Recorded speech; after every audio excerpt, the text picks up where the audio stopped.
көрмес бұрын менің каналыма тіркеліп лайк басуды ұмытпаңыздар. Мен бүгін аналарға арнап, өз балапандарын қалай қуантып, үйде не істеуге болатындығын көрсеткім келеді. Мысалы үшін, бүгінгі менің көрсететін сіздерге жұмысым мынандай кішкентай тәрекені алып, болмаса өзіңізде үйіңізде тәреке болмаса ескі қалдық дискіні, болмаса қатты картондардан осындай дөңгелек кесіп алып, бетіне мынандай қағаздан дөңгелентіп кесіп аламыз. Дөңгелек кесіп аламыз да желім арқылы ортасына желімдейміз.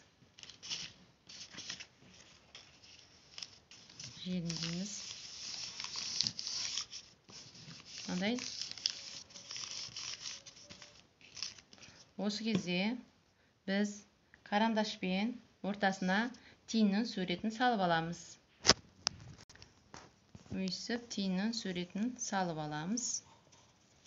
Содан кейін біз қалдық материалдардан, мынандай жұмыртқаның қалдық материалынан біз бір ғана жерін кесіп аламыз. Тиынның басын қиып аламыз.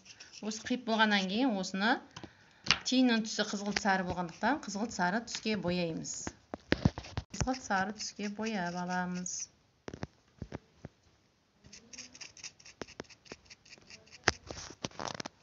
Өйсіп бояп қоямыз да біз мына тәрекеміздің ортасына жаңа суретті сызып алдық қой, сол суретті бүйтіп бояймыз. Мінекей біз бояп та болдық.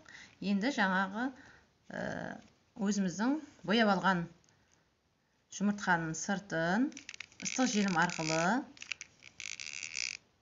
ыстық желімді жиектеп жағамыз да ыстық желімді жағып алдық. Енді мынандай қылып бас жағына орналастырамыз.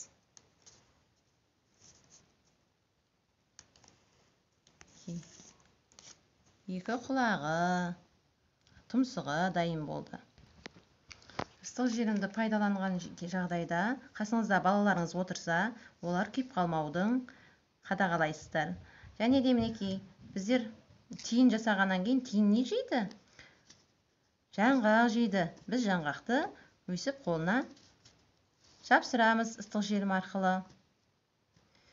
Енді бұдан кейін ормандағы бейнесін талдағы тұрған көрінісін салу үшін мінекей мынадай жапырақтармен әсемдейміз. Жапырақтарды орналастыру арқылы біз құйрығын жасадық. Тиынның құйрығы өзі сондай жұмсақ болады. Мінекей. Бәрі болғаннан кейін мынандай қылып көзін, мұрнын саламыз да.